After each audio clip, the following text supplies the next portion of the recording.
कभी सोचा है कि इंडस्ट्रीज में कन्वेयर बेल्ट्स या मशीन टूल्स जैसी चीजों की स्पीड इतनी सटीक कैसे रहती है?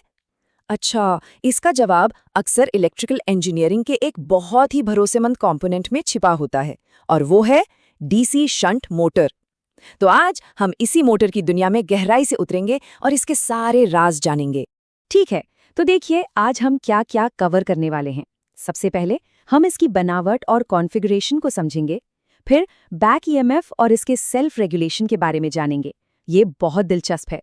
इसके बाद इसकी परफॉर्मेंस और स्पीड कैरेक्टरिस्टिक्स पर नज़र डालेंगे। फिर देखेंगे कि इसकी स्पीड को कैसे कंट्रोल और प्रोटेक्ट किया जाता है। और आखिर में हम इसके इंडस्ट्रियल एप्लीकेशंस के बारे में बात करेंगे।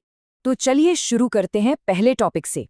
डीसी शंट मोटर के दिल में है इसकी, कह सकते हैं, बहुत ही सरल लेकिन उतनी ही असरदार इलेक्ट्रिकल बनावट। देखते हैं कि इसकी वाइंडिंग्स को कैसे जोड़ा जाता है जो इसे इतना खास बनाती है। तो एक डीसी शंट मोटर होती क्या है? सीधी सी बात है, ये एक ऐसी डीसी मोटर है जिसमें इसकी जो शंट फील्ड वाइंडिंग है, जिसका रेजिस्टेंस काफी हाई होता है, वो आर्मेचर वाइंडिंग के पैरेलल में जुड़ी होती है। आप इसे एक नदी की तरह सोच सकते हैं जो दो धाराओं में बट जाती है। मेन करंट आता है और दो रास्तों में बट जाता है, एक हाई रेजिस्टेंस फील्ड वाइंडिंग की तरफ और दूसरा लो रेजिस्टेंस आर्मेचर वाइंडिंग की तरफ। और यही पैरेलल कनेक्शन ही इसकी पूरी वर्किंग का आधार है। यहाँ देखिए, ये जो सप्लाई करंट है ये दो हिस्सों में बट रहा है। एक तरफ है हाई रेजिस्टेंस फील्ड वाइंडिंग। इसमें पतले तार के बहुत सारे टर्न्स होते हैं जिससे इसका रेजिस्टेंस ज्यादा होता है और ये कांस्टेंट मैग्नेटिक फील्ड बनाती है। और दूसरी तरफ है लो रेजिस्टेंस आर्मेचर वाइंडिंग, जो असली मैकेनिकल काम करती है। इसका रेजिस्टेंस कम होता है, इसलिए करंट का ज्यादातर हिस्सा यहीं से होके गुजरता है और टॉर्क पैदा करता है।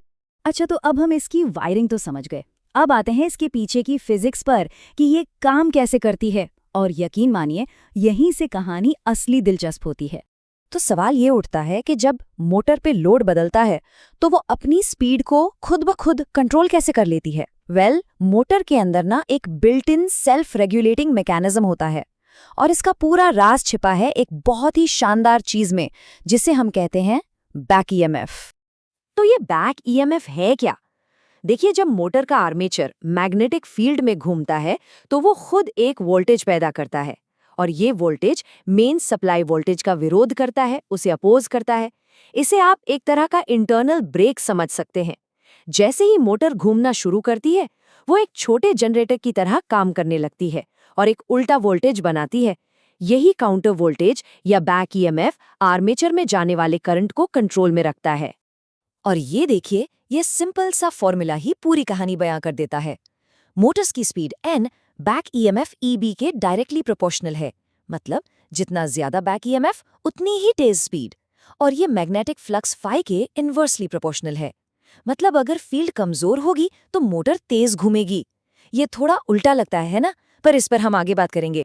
चलिए अब इस कमाल के फीडबैक लूप को एक्शन में देखते हैं। सोचिए, मोटर पर लोड बढ़ा तो क्या होगा? मोटर थोड़ी सी धीमी हो जाएगी। अब जैसे ही स्पीड कम हुई, बैक ईएमएफ भी घट जाएगा। बैक ईएमएफ का विरोध कम होने से सप्लाई से ज्यादा आर्मेचर करंट मोटर में आएगा, और ज्यादा करंट का मतलब है ज्यादा टॉर्क। ये बढ़ा हुआ टॉर्क बड़े हुए लोड को संभाल लेता है और मोटर वापस अपनी लगभग उसी स्पीड पर आ जाती है। ये एक बेहतरीन ऑटोमेटिक सिस्टम है।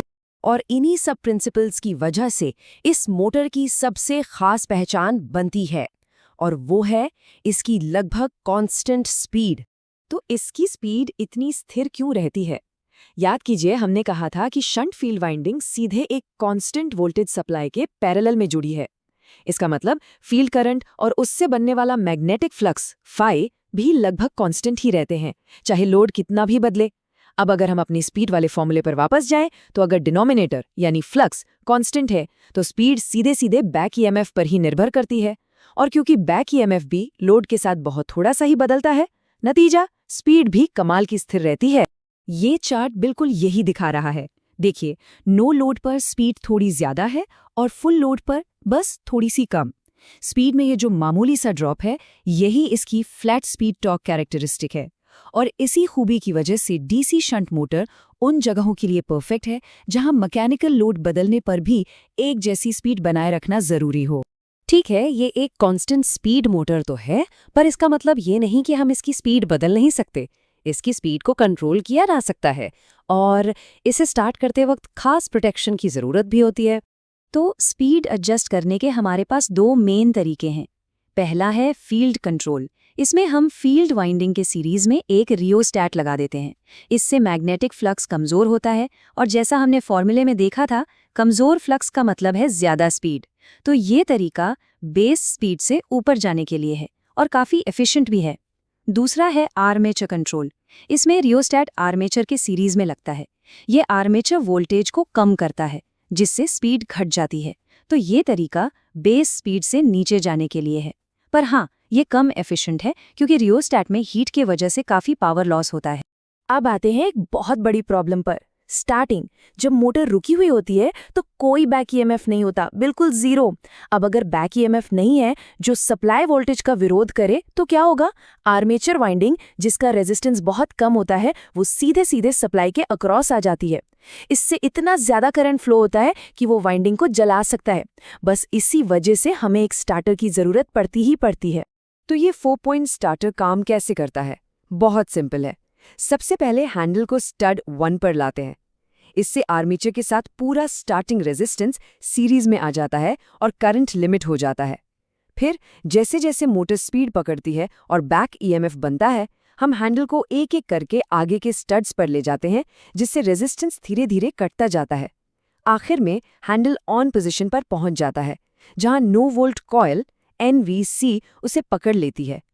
और सेफ्टी के लिए अगर कोई ओवरलोड होता है या सप्लाई फेल होती है तो NVC डी एनर्जाइज हो जाती है और स्प्रिंग हैंडल को वापस ऑफ पर ले आती है। चलिए, अब आखिर में ये देखते हैं कि इन सब खूबियों के वजह से ये मोटर असल दुनिया में इस्तेमाल कहाँ होती है। आप देख सकते हैं मशीन टूल्स जैसे लेथ या ड्रिल, सेंट्रीफ्यूगल पंप, पंखे और blower, conveyor belt, printing press, इन सब में क्या कॉमन है? इन सभी को अलग अलग लोड पर भी एक स्थिर और भरोसेमंद स्पीड चाहिए, और ठीक इसी काम के लिए डीसी शंट मोटर एकदम परफेक्ट है। और ये डेटा भी यही कहानी कहता है। इंडस्ट्रियल सेक्टर आज भी इन डीसी मोटर सिस्टम्स के लिए सबसे बड़ा बाजार है, लगभग 45%। ये दिखाता है कि हमारी मैन्युफैक्चरिंग और प्रोडक्शन में इन मोटरों का कितना बड़ा रोल है। हालांकि इलेक्ट्रिक व्हीकल्स और रिन्यूएबल एनर्जी में भी इनकी हिस्सेदारी बढ़ रही है। तो आखिर में एक सवाल आता है, आज जब दुनिया में एसी मोटर्स और VFDs का बोलबाला है, तो डीसी शंट मोटर आज भी ज़रूरी क्यों है? देखिए, इसका जवाब है इसकी सादगी, इसकी मजबूती और इसका बेहतरीन स्पीड रेगुलेशन। ये हमें एक ज़रूरी बात याद दिलाता है कि कभी-कभी इंजीनियरिंग में सबसे अच्छा सॉल्यूशन सबसे सीधा और सरल ही होता है।